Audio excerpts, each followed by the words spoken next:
Yeah, here with Redbank head coach Blaine Gold. Blaine, why don't you go ahead and introduce the guys you've got with you?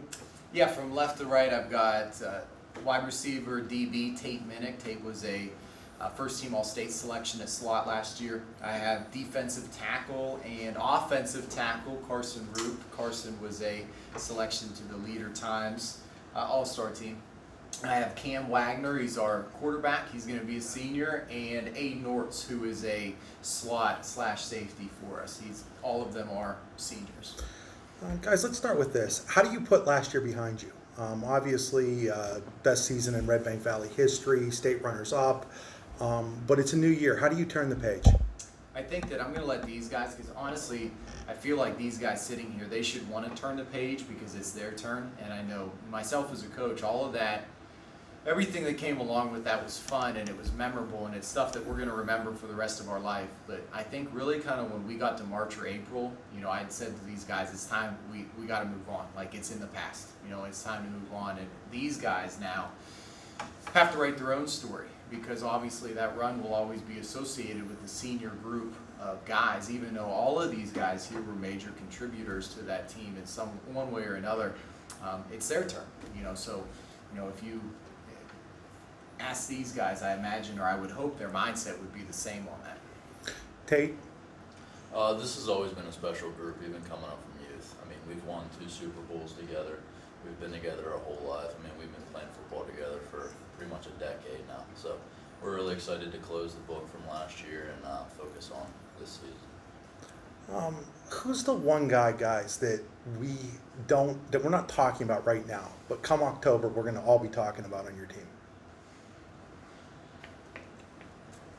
You're at the line workouts. What do you think, line-wise? I don't know. We got a lot of good young linemen coming up.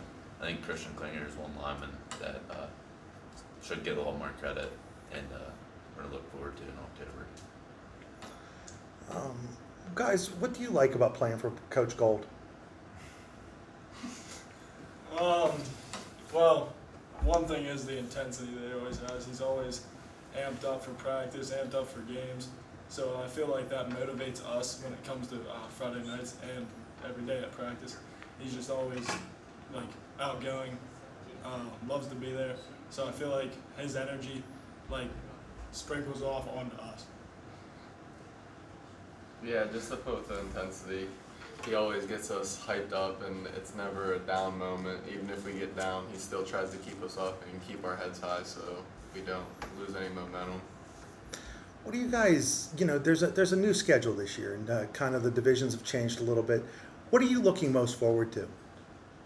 I think that I wasn't necessarily a fan of the realignment, but I am a fan of the schedule. I was someone that supported keeping the conferences we had, but giving us flexibility and not playing the crossover games. I think back to, these guys are pretty trained that if you ask them about the schedule, they're going to say Smethport's the only game that matters. But for me as a coach, last year against Bishop Guilfoyle went 6-4 during the regular season. They play in a very difficult conference with AA and AAA competition, and these guys were part of a team that survived some huge dogfights in the playoffs. And when I walked off the field at Hershey, probably one of the biggest things I thought about was these guys played a great game. They won the turnover battle. They had less penalties.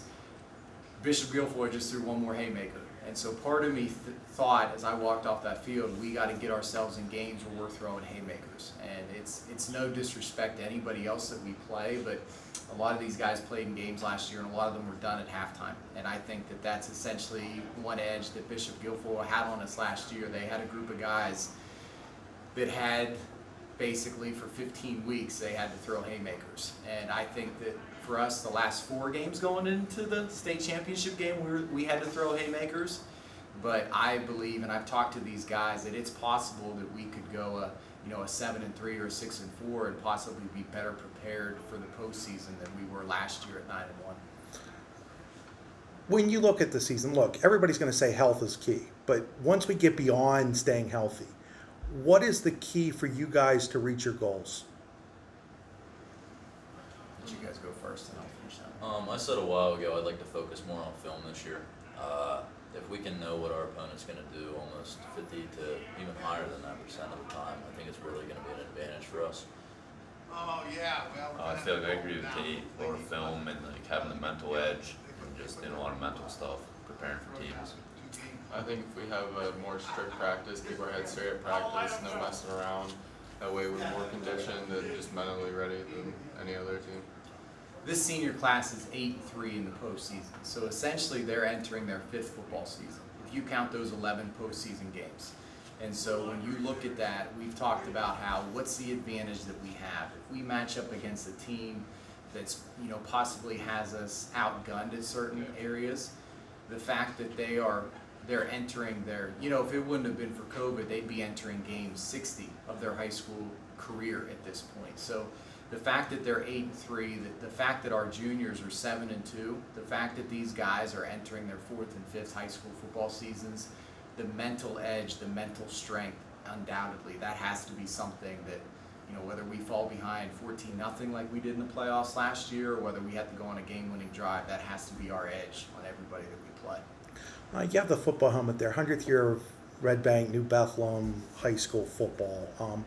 Why did Blaine, you feel it was so important to honor that? I think that I became aware that this was going to be our 100th season when we found out that we got our 500th win during my first year of coaching. And I think a couple things go into that. You've got over 500 wins in 100 seasons, so your program is a winning program on average.